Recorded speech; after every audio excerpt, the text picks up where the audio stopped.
Hello everybody, welcome back to Cinema Savvy. It is myself, George, bringing a brand new review, and today I'm doing a spoiler review for Cobra Kai Season 6, Part 2. Christ almighty, that is a mouthful.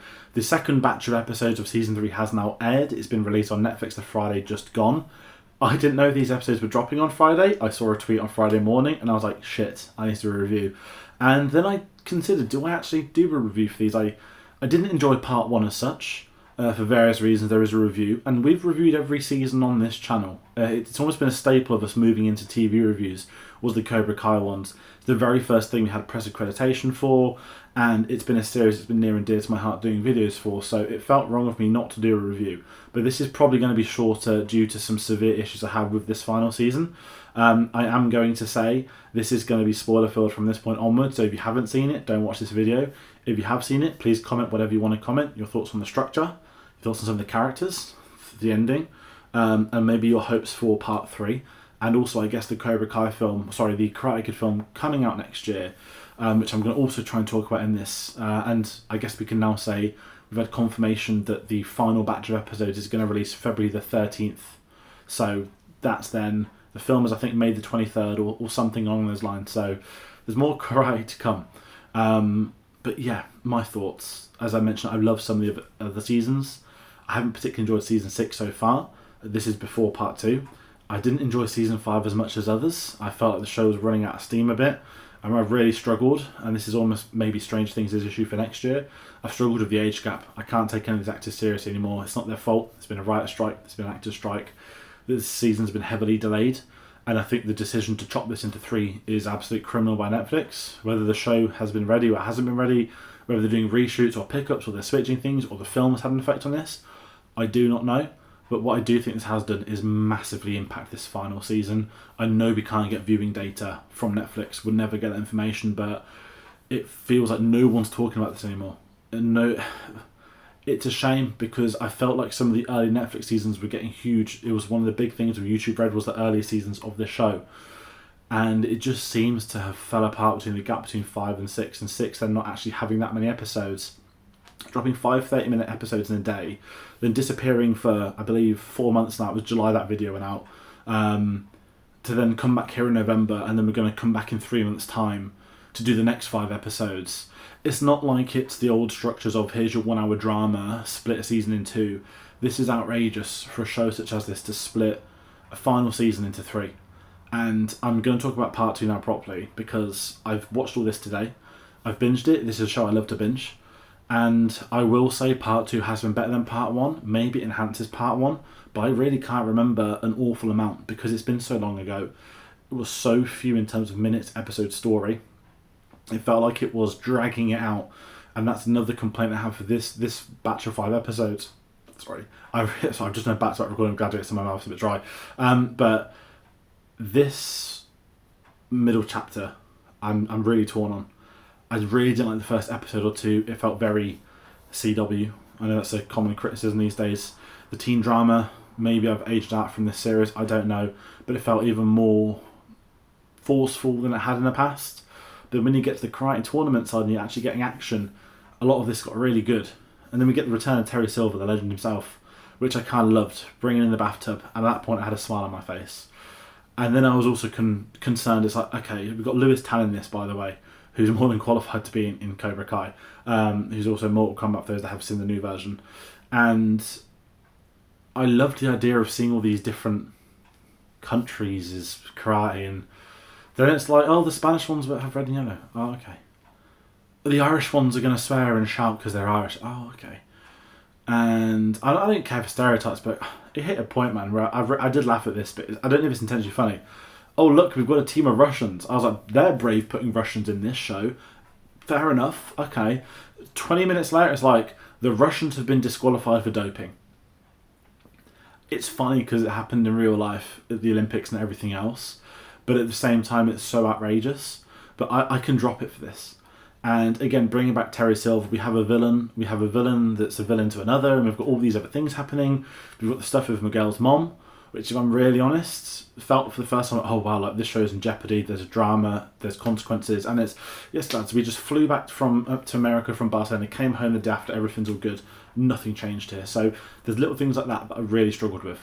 And again, I've just got to switch the brain off to watch this now, which is fine, because it is that sort of fun, entertaining thing. But when you're not getting the chance to sit down and binge it properly, when it's just a short 5-episode burst, I feel like I'm watching the show now because I've watched the other seasons. Because I enjoyed the other seasons, I want to see the payoff. And at the same time, I'm not looking forward to the payoff in February now. I'm looking forward to the Jackie Chan film that's coming out in May. I want to know what's going to happen there. Now, Cobra Kai apparently affects that. So I'm sat saying, okay, I'm in the end game to watch the end game, but I'm only watching the end game to look forward to the film. This is now preluding a film. And at this point, I'm a bit all over the place with my thoughts on Cobra Kai. I'm not saying it's overstayed its welcome. I'm not saying it's a bad show. It's not. It's probably not helped that it's been split into 3, because maybe these 5 episodes have improved the first 5 episodes. Maybe it would function much better as a drop of 15. Maybe it would have functioned better as a drop of 8 episodes than 7 episodes. Who knows? I just think they've massively shot themselves in the face with this series. That's not on the actors at all. I don't know if it's on the writers. I don't know whose idea it was. Was it Netflix? Netflix are making almost every show now have a 2-part split season. So to get this into a 3 is really insulting. It's almost like, hey, this would have been 2 parts back in the day, but now it's 3 because the normal shows that were never going to be 2 parts have 2 parts.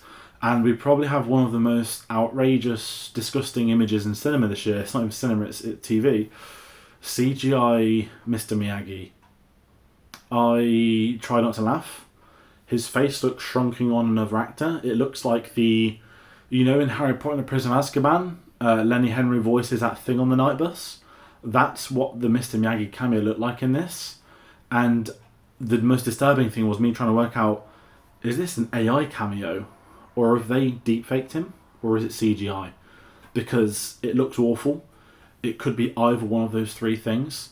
And what kind of kills it for me is it makes the Ian Holm dreadful alien Romulus cameo look like a masterpiece of CGI in 2024. I did not think we would stoop low, but we have. And I'm not saying I'm not sure where this Mr. Miyagi storyline is going to go to, but I feel like this is all setting up Jackie Chan to come on board at the end of Cobra Kai to set up the film. I think if that does that, yes, it sets a film up great, but then it basically meant 6 seasons of the show was to set something else up. So I'm really confused by this. But something I was enjoying, I mentioned I enjoyed the karate stuff. I was really enjoying the structure of the tournament, the different varying tag factors, even the the dojos against each other. But where it lost me was the brawl in the final episode. The Russians who have been juiced and steroided and kicked out, taking out the guy that runs it, leaving a TV broadcast on for 10 minutes, people just fighting everywhere, and it felt like the school sequence, but on crack, from the season 2. And I don't know if that's a good thing or a bad thing. I was just bored of seeing people just beating the shit into each other because it just felt so aimless. And then we get the finale of the knife, and I thought, oh my word, like, we're going to actually lose a character. Who's going to be the one that goes? Who's going to get killed? Because I was like, this is fucking brutal for TV. You're going to kill off one of the leads? This, like, deranged person's actually got so mental via Christ, he's going to kill someone? I was like, it's kind of natural progression, but the dumbest shit in the world where he falls and kills himself on his own blade, I just thought was ridiculous. I thought it was very funny, but to end it on a cliffhanger such as that, for the man to jump up and say, turn the TV feed off, you wait until that point to turn the feed off. I know it's TV, I know it's drama, I know it's a hyper-extension of reality, I know you've got to switch your brain off, but it feels like this final season is just... Like David Coop from VAR is been the guy that's been running this in the background. It's just an absolute shambles of people sniffing the wrong substances, coming up with the wrong things within the storyline. And yeah, that's it. I don't have many more thoughts to add because there's going to be 5 more episodes. I'll do a sit-down proper review of the season in February. Will I watch all 10 before that 5? I don't know. But it will at least have a full season to review. So this is my spoiler review. If you can call it a review, call it a rant, whatever it is, of Cobra Kai Season 6 Part 2. A crying shame from where this series has been in the past. But I do want to hear from people. Maybe I'm in the minority. Maybe you loved CGI Mr. Miyagi. Maybe you loved the final fight. Maybe you've loved this season so far. Do let me know. But I'm really curious, especially for long-time viewers, people that have watched all the other seasons. Maybe this works better as a whole binge. rather than waiting for seasons or parts to come out. I don't know, but I'm at loss, so I'm going to cut this review short for this one. As I said, I guess I'll be back in February to talk part 3. To round out the series, we have a whole playlist now. You can watch every review we've done from season 1 through to 6. And it's a shame that it looks like this show is tailing off in a direction such as this. So thank you all for watching. I hope you've not been too offended or upset. But in the meantime, we've got a lot of other things happening. I mentioned Gladiator, a review's out for that. We've got the Harry Potter series, the recasting series. We're doing a bit of fan casting. We've never done it before. Part 1 is up on the channel now. We've got Mount Rushmore on Tuesday. A lot of things happening. So do let us know, and we'll see you on the next one. Take care.